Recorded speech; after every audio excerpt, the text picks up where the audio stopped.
Hello everyone, Pantoufleee here today for a new video concerning Uprising game mode. I wanted to comment a game of Uprising because why not, to test new things, and I thought when I received this replay, okay, this is the one, and you're gonna understand why. Because the number of damage this guy is about to do is just insane for this game mode. We have the pleasure of watching Wu Wai Wang. I'm pretty sure that I pronounced it not correctly, and I'm really sorry about that. So I'm gonna call you Yu Yi for the whole game because it's easier for me, as your name is really hardcore for me to say. So Yu Yi, he's playing his Object 268. You all know this tank. It had been in the game for a very long time. It's one of the greatest tank destroyers at tier 10, and one of the few with which you can do a shit ton of damage quite easily because of all the pros this tank gathers. You have a really troll armor, you have a really good gun, the accuracy is good, the reload time is good, the auto damage is good, the penetration is insane. Now clearly it's the kind of tank you can do great things with in Uprising or even in normal game mode. And knowing the 268 in Uprising, because I played some games with it, I can assure you that the skill that allows it to have the skill, you know, the thing you can use by pressing the space key.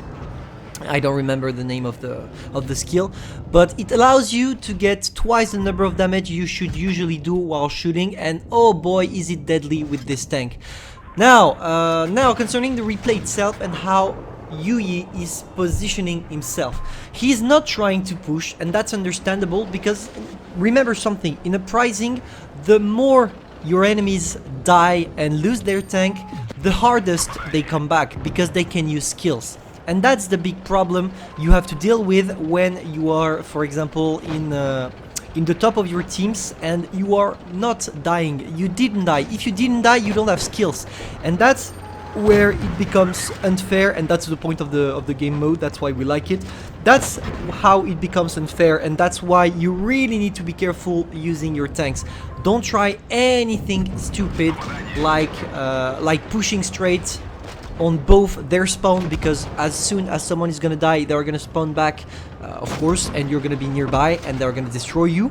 Or also really make sure not to try anything stupid like pushing two tanks or anything like that. If you want to do something, go in a 1 versus 1 situation, but not more, or else you're probably gonna die.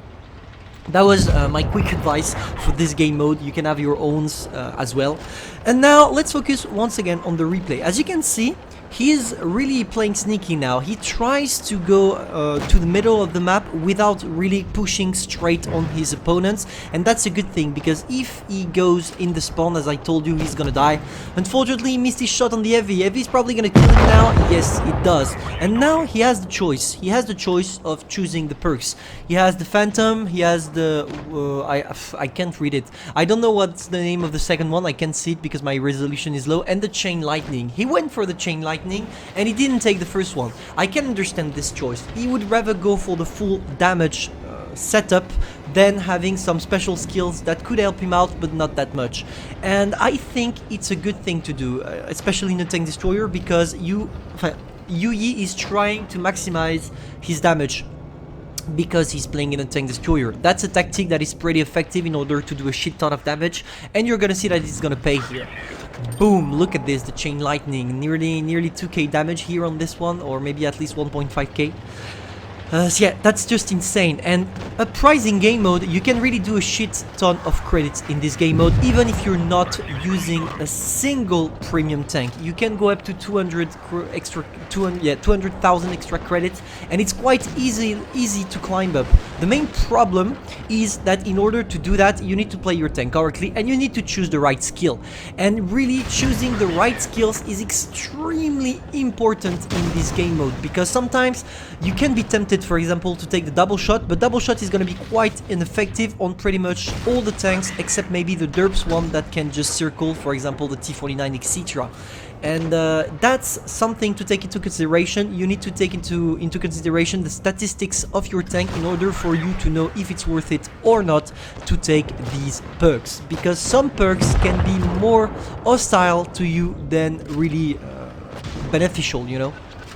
So that was a good point I wanted to talk about in the pricing, and this game fits perfectly what I was about to say. Now, is he gonna be able to bounce the VK? No, he didn't. And see, that's what I'm talking about. I told you straight away that double shot is not the best perk for the majority of tanks, and that's exactly what Yi understood. He didn't go for the double shot here. He goes for the yak shell and the last stand, and that's a pretty good thing to do. Because clearly you would rather maybe lose a little bit of DPM, of course, because instead of firing 2 shots, you're gonna fire only 1. But at least your shell will go in. I mean, what's the point of having 5000 DPM if none of your shots goes in? If you want to take the double shot, my best advice would be take a tank that is going close combat, because you're losing too much gun dispersion to be able to snipe or to do anything like that. So clearly you need to have a tank that is in the front line. If you don't use double shot.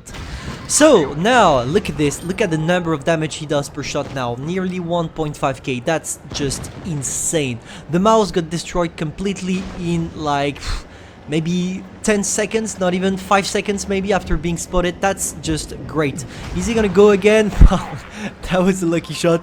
Once again, big derp. And that's where the damage are gonna increase as hell, because it shows the right perks. Look at this. Now he's doing 1.3k per shot, and he has the skill allowing him to do a big shot every 30 seconds, I think. Oh no, he doesn't have the one, this one. He has the lightning one, but it increases the damage per shot anyway.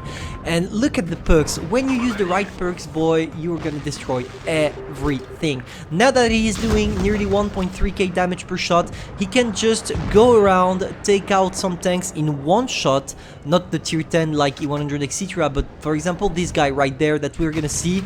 Boom, he goes for a shot.